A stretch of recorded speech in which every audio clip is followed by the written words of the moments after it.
நீங்க இப்போ என்ன பண்ணிட்டு இருக்கிறீங்க, எந்த நிலைமையில எந்த சூழல்ல நீங்க இருக்கிறீங்கன்றது கண்டிப்பா எனக்கு தெரியாது. ஆனா அல்லாஹ் உங்களை நீங்க எந்த சூழ்நிலையில இருந்தாலும் பார்த்து கொண்டிருக்கிறான். நீங்க பார்க்கலன்னு நினைச்சாலும் அல்லாஹ் உங்களை மிக உன்னிப்பாக அல்லாஹ் கவனித்துக் கொண்டிருக்கிறான். ஒரே ஒரு விஷயத்தை மட்டும் தயவு செய்து உங்களுடைய உள்ளத்துல ஆழமாக பதிய வச்சுக்கொள்ளுங்க. நீங்க மிக பெரிய நோக்கத்துக்காக படைக்கப்பட்டிருக்கிறீங்க. அல்லாஹ் குர்ஆன்ல சொல்றா, குன்தும் கைர உம்மத்தின் உக்ரிஜத் லின்னாஸ் தஅமுரூன பில் மஅரூஃப் வ தன்ஹவுன அனில் முன்கர் வ துமினூன பில்லாஹ். வெளியாக்கப்பட்ட சமுதாயத்தவர்களிலேயே நீங்கள் தான் மிக சிறந்த சமுதாயத்தவர்கள். என்ன காரணம்?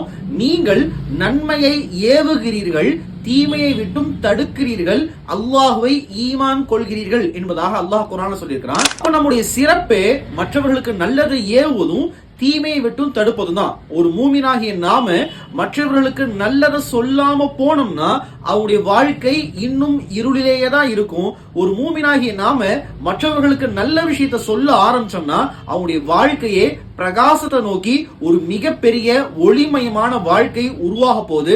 அதுக்கு நாம முதல்ல நம்முடைய வாழ்க்கையை பிரகாசமாக மாத்தணும்னா அல்லாஹோடும் அல்லாஹுடைய குர்ஆனோடும் நெருக்கமான தொடர்பை ஏற்படுத்துங்க.